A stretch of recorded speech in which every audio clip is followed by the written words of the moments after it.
Hello everyone! Welcome back to my YouTube channel. Kumusta kayong lahat? Saan man kayong sulok sa buong mundo? Magandang araw at magandang gabi sa lahat ng mga Pilipino sa buong daigdig, sa buong mundo. O ito, pag-uusapan natin ngayon, si Senator Amy Marcos ay nandoon sa The Ito na kaya ang hudyat na makakauwi si Pangulong Duterte? Panoorin ang video. So, ayun na nga. Ito ay excited na excited talaga. Si Senator Amy Marcos ay gumagawa siya ng paraan, sila ni VP Sara, para mapauwi si PRRD. At ito naman si Bangag, ang kanyang kapatid, ay gumagawa ng paraan para hindi makauwi si PRRD. Ano ba talaga? Magkapatid kayo ha? Magkapatid kayo. Okay. Oh, ito. Napaka-exciting talaga. So, sabi ni Senator Amy Marcos, kapit lang, kapit. Tingnan naman yung shake hands nila ni Attorney Kaufman. Grabe, ang dikit, sobrang sweet. So, ito na kaya yung pagkakataon na mapalitan yung kanyang apelido na Marcos or kung binata pa si Attorney Kaufman. Binata pa ba? Mag-research tayo kung binata. So, ito na nga. Sige, basahin na natin ang sinabi ni Senator Amy Marcos. Ito, kapit lang. Kapit. Gunit. Sabi ko kay VP Inday Sara Duterte, higit kanino man, alam ko ang pakiramdam ng mawalay sa sariling bayan. Kasi nga, na-experience din nila nung na-exile sila sa Hawaii, yung tatay na. Ito. Kaya't simulat sa poll, alam niya ang laman ng aking puso patungkol sa di katanggap-tanggap na sinapit TPRRD. Ngunit narito tayo hindi upang magdrama, kundi para sa solusyon. Narito tayo upang umaksyon. So, mga ka-DDS, yung mga bumuto kay Senator Amy Marcos, sana ipag-pray natin siya na yung kanyang advokasya, yung kanyang mga promises ay talagang gawin niya. Para naman hindi sayang ang ating boto kagaya sa boto natin na binigay sa kapatid niya na walang iba kundi si Baby M. Eto, hindi ako naghintay ng 30 years para lang magkamali-muli May Marcos na natuto sa kasaysayan. Narito ako hindi para sa isang tao, kundi para sa sambayan ng Pilipino. So ito nga, yung mga haters, yung mga ayaw sa mga Duterte, palagi nilang sinasabi na mga senators, ang mga congressmen, congresswomen na bumoto kay PRRD, na gusto kay PRRD, ay para lang sa pamilya, hindi sa sambayanan. Hindi na alam, si PRRD nagtrabaho siya para sa bayan.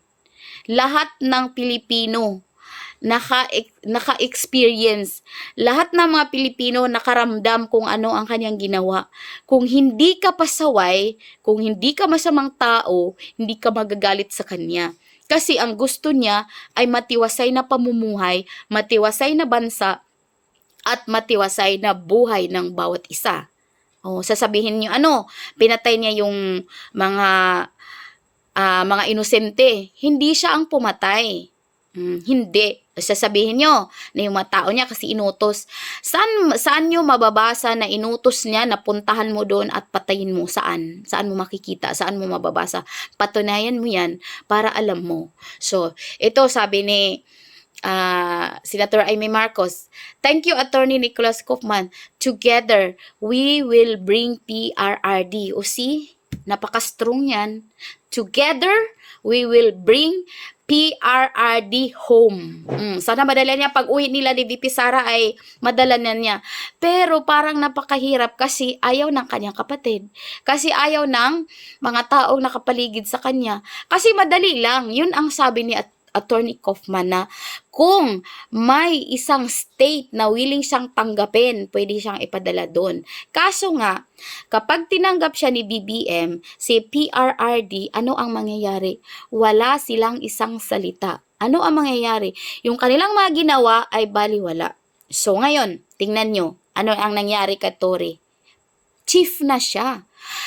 Sa dami-dami na mga pulis na bagay, karapat-dapat.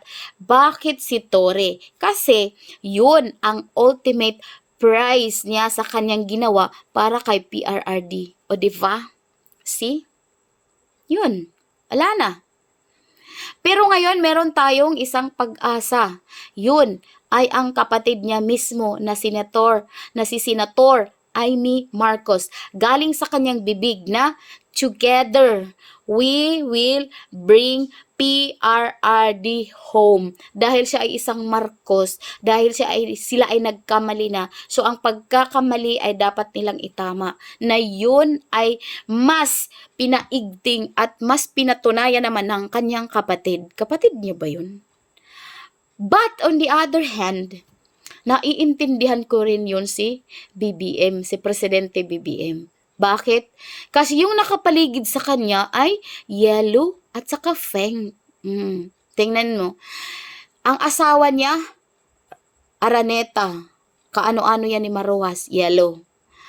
At yung si Tambaluslos na nasa paligid niya, ay kagaya din ng kanyang ama na napaka-traidor kay Presidente Marcos, Ferdinand Marcos noong time nila. So ngayon, parang nagbalik lang. See?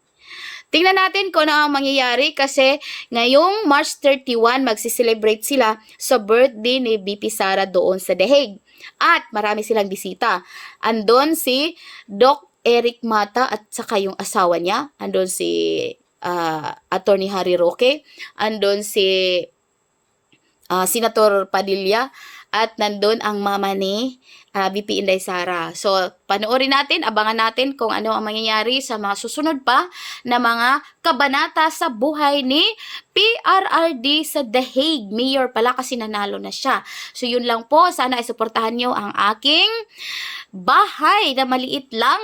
Pero ako ay nagpapasalamat na at least pinapanood nyo at saka nagsusubscribe kayo. Yun ay napakalaking tulong na po para sa akin. So, yun lang po. Maraming salamat. Bye-bye.